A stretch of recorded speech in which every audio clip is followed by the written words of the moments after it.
আমরা ধরে নিয়েছি আমরা হচ্ছে ফকিরের জাতি, আমরা হচ্ছে ভোক্তা, কনজিউমার। আর ইহুদিরা হচ্ছে সকল ব্যবসা প্রতিষ্ঠান পরিচালনা করে, আর আমরা হচ্ছে কনজিউমার, ভোক্তা।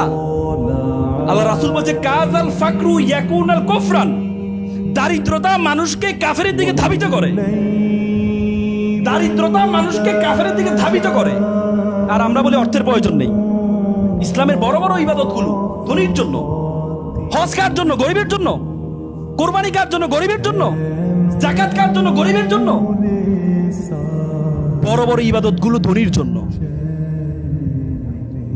এজন্য তোমাদেরকে ধনী হইতে হবে, বাট উইথ মোরালিটি। মোরালিটিটা মেকশিওর করতে হবে। ধনী হবা কিন্তু মোরালিটি।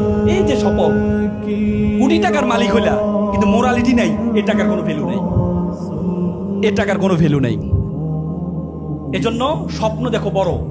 আরেকটা ছেলে দাঁড়াও, একটা বসো, আপু বসো, একটা ছেলে দাঁড়াও, একটা ছেলে দাঁড়াও। দাঁড়াবা না, মালি পাথর, পাথর ছোড়া লাগবে নাকি? দাঁড়াও। কি হতে চাও তুমি? কি চোখ বন্ধ করে কি ভেবেছিলা? ভালো মানুষ, কিন্তু পেশায় কি হতে চাও বলো? ইঞ্জিনিয়ার হতে চাও। এখন তো ইঞ্জিনিয়ার নিয়ে তো ব্যাপক দ্বন্দ্ব শুরু হয়েছে বাংলাদেশ। কে ডিপ্লোমা ইঞ্জিনিয়ার, কে বিএসসি ইঞ্জিনিয়ার। হ্যাঁ, তবে এটাকে কন্ট্রোল করা দরকার।